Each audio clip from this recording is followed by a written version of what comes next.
dear friends. It's been a minute, but I did say that I was for sure going to wrap up my Shorty September this year. So it's November, it's about time to do that. I'm gonna try to do this like very quickly, both because it was kind of like it kind of went downhill, I'll explain. But also I'm going to an author event tonight for Benjamin Stevenson, who wrote Everyone in My Family Has Killed Someone, and then Everyone on This Train is a Suspect, and the new book is like Everyone This Christmas Has a Secret. And he's going to our library because he's an Australian author, and I'm so excited to get to go to something like that. So September, I started with like the highest of expectations for what Shorty September would be, and it started off with a bang. Like I shot through all of like my audiobooks that I had on my TBR like very quickly, but then so I started playing World of Warcraft again, you know, whatever, and so I was really only listening to audiobooks and not setting aside time for physical books, just because Daniel and I were having such a good time together. And it's okay, like it's okay to, you know, have little phases in your life where you do this or that, but also, you know, going at like into September into October, I was trying to get homesick, just with like the season going on. Like Halloween's not a thing here, it's also just not autumn here, and all of the things that I really look forward to. However, after the election and just everything going on, I have been cured of my homesickness. I do not want to be in the United States, and I'm so grateful to be in Australia. Even before, it was never like, oh, should we move back? No, I'm so happy to be in Australia, but it's, you know, a phase. Sometimes you just get a little bit homesick. But the first thing that I read in September was Lili Reinhart Swimming Lessons, which was a poetry collection. This was so mid, just Tumblr-esque, not good. Don't really have a lot to say on it, but it was just so weak and had no meat at all. So that was just a pass for me. And then also, Look at the Lights, My Love by Annie Ernaux. If anything was like mid for her, an author that I love, this would be it. It was kind of like about the supermarket, and it was interesting, but just not, it didn't light in me the same feelings that all the other Annie Ernaux that I've read have. So it was just kind of like an okay one. I would say, like, if you like her and that sounds interesting, like the thinking about how a supermarket is structured and the people there, it wasn't bad by any means, but it just wasn't, you know, what I would have hoped, I guess. Fermentation as Metaphor also. I didn't even make my vegan cheese this month. Like, that's the kind of like, I just got kind of like in a slump.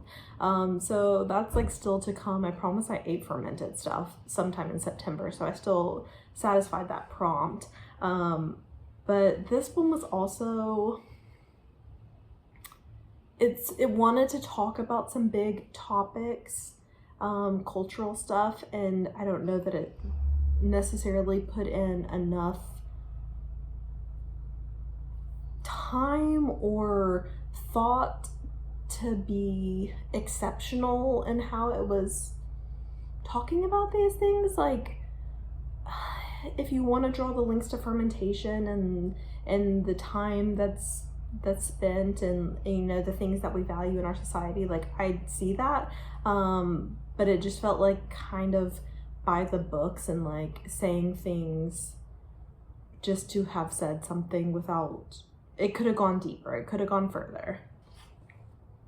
The next one was such a good surprise, which I saw Sean read this book, A Magical Girl Retires. This one was like very perfect for Shorty September. It is a short novel. I love the idea of the magical girls. I loved all of the dynamics of all the young girls in the story. Just checking my watch just to make sure I'm not running late to this event. because Daniel will be coming home and I'll have to like run out the door. So I love the dynamic of all the girls, and it was just exactly, you know, what it said on the tin, that it was inspired by like magical girl anime, and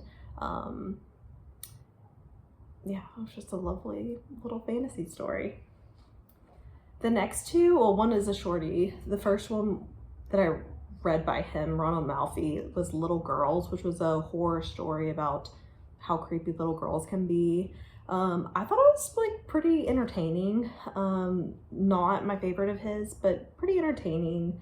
And then I read his short novella, Mr. Cables, which I would recommend over Little Girls. It was fun. It was like about an author who, someone has found a book of his that he didn't write, but it says that he wrote it, and so it's just like figuring out the mystery of where this book came from and why someone would go to the effort of putting together this bound book that says it was written by him for like before his career even really got started.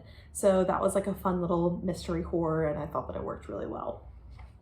My top book of the month though was Small Things Like These by Keegan. Can't wait to watch the movie. This is an Irish novella, and it was just such a beautiful, touching story that really had impact beyond, I mean, it was just so economical with the word choices, and like still thinking back about this now, like it just like kind of like hits you in your gut. Really took me not by surprise, I guess, but really like hit a lot. And I read this at the same time that I was playing Pentiment, or I had just played Pentiment. I also finished Name of the Rose by Umberto Eco this month, in September, and I felt like Small Things Like These went really well with the video game Pentiment. If you like books, if you like narratives, I cannot stress enough how good of a game Pentiment is, and the storytelling skill that was one of the most important pieces of art that I've gotten to experience. So I definitely recommend that as well as Claire Keegan's Small Things Like These. Summer at Tiffany. This was a fun little aside.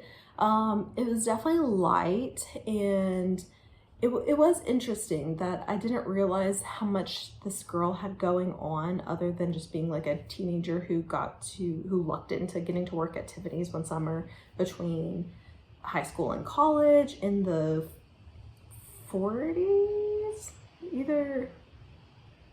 I'm pretty sure in the 40s. And so it's like she sees like Judy Garland at work, and she sees all these people. There's like fun little anecdotes about, you know, pearls that go astray and roll across the elevator, and you know, there's just a lot of like interesting stories involved there. Not something that I feel like everyone should necessarily read, but if you're looking for something fun and kind of about just like a shop girl, it is sweet and easy to listen to for sure. Walking Practice by Dolki Men. I really expected to love this a lot more than I did. It is like a fun queer novella, monstrous. I think my problem was listening to it on audiobook. I just like I think that they were fitting the prompt that they were given, but just like it sounded like being such like a fantasy player and being in the headspace right now playing World of Warcraft, I was like, this is just an unhinged arcane mage, you know, talking about all this stuff. It was very like dragon-like in the presentation, like cartoon dragon. And so it didn't really hit for me like how it has hit for other people who I share reading interest with. But that's okay. And then I think the only thing that I read in October, which is so sad because usually that's like a very great horror reading month for me, so I might as well just wrap it up with my September reads, was One of Us is Lying. because it's been like at the top of my library pages being like the most popular dark academia thriller. And I knew it was YA, but I was like, wow, you know, like there must be something really interesting going on with this for it to be so popular. No, it was a flop. Not interesting. You can, if you've read any amount of thrillers, you know what has gone on reading the introduction. So, flop. October was a flop month. I also just like didn't read any or watch any horror movies, which is so not like me at all, that I'm usually watching a horror movie every day in October. So, you know, it just wasn't what I wanted it to be. But then on Halloween week, like we decorated the house, we actually had trick-or-treaters come, so it turned around in a way that I wasn't expecting. I got to make a lot of spooky snacks for Halloween, like it turned out fine. But that's just what was going on in September and October. I was a little bit in my flop era, but I'm I'm hoping that we've turned this around now. I'm only 61% of the way through this book that I'm reading, and to just be familiar with this author before I go to this event tonight. But I'm really enjoying it, and so I'm looking forward to what the next 2 months have to turn my reading year around. I'm a little bit behind my reading challenge again because, you know, I didn't read anything in October. But so it goes. Well, I hope that y'all have been well. Let me know what you've been reading and anything that you think might really turn my reading year around. I would be so excited to hear about. But I'll talk to y'all again soon. Bye!